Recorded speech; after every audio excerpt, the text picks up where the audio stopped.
Ay mga kaprikat, good day! First meal of the day. Atong food kay natay duha ka boiled egg, organic og commercial. Then natay steam nga ang palaya naman. Natay steam nga okra og steam. Ako siyang steam apil ang tomato, kamatis. Then I also have fried na neck liog. So let's eat. I don't have coffee. Wala ko nag-coffee karon, just plain water lang sa ta. Drink water. Ah, no. Later na. So let's eat. So, fiber sa taon na. Ako rin siyang steam. Sausaw lang ato sa asin. So, ang ko yung suka.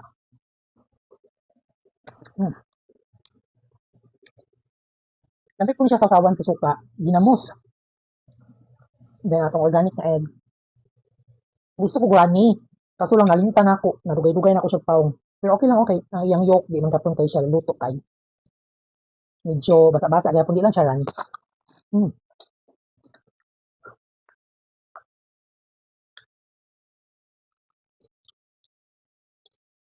Dapat piliin na to ang nutrient dense na mga food. Kanin ko no? Egg. Healthy ang egg. Ano eh? Okay na eh. Kaso, dapat make sure lang ay mong gamitin ng mantika kay healthy. Coconut oil, pork lard, beef lard, MCT oil. Ang vegetable oil tayo, inflammatory naman siya.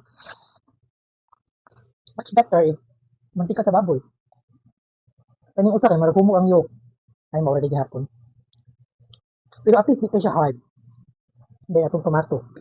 Look at that tomato.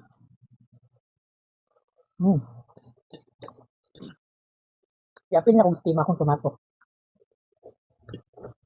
Wala.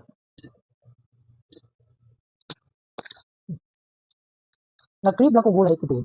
That's why nag-steam ko og okra and tomato. Usually my breakfast kay egg rajod og meat, chicken.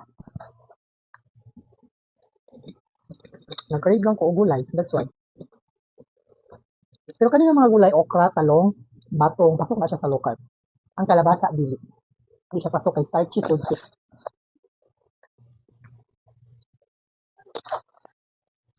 Ayun eh.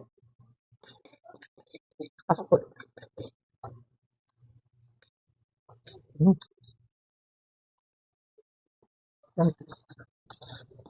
Kanina mga food combination lang. Salt lang atong i-sprinkle.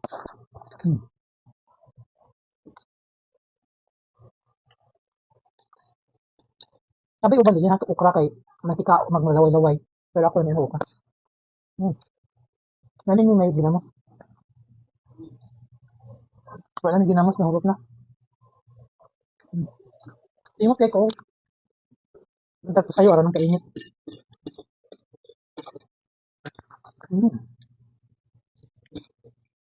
Ang chicken, pasok sa lokal. Dapat walay breeding.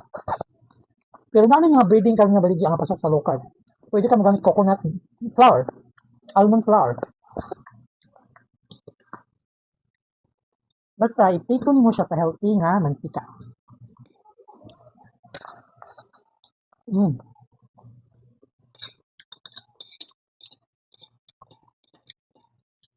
Akong ginagamit na mantika sa akong mga food kay coconut oil. Mahal ang coconut oil pero at least healthy. Then, naman ko mantika pa sa baboy, so mantika sa baboy ko. Yan ko.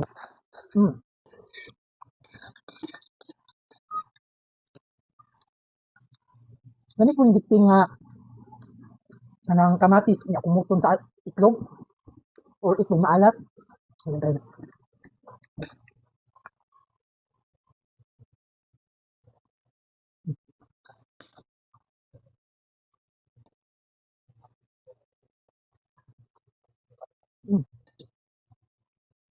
Alright. I'm finished with my meal. Thank you so much for watching. If you like this video, don't forget to follow and share. Bye-bye. God bless everyone. Murika!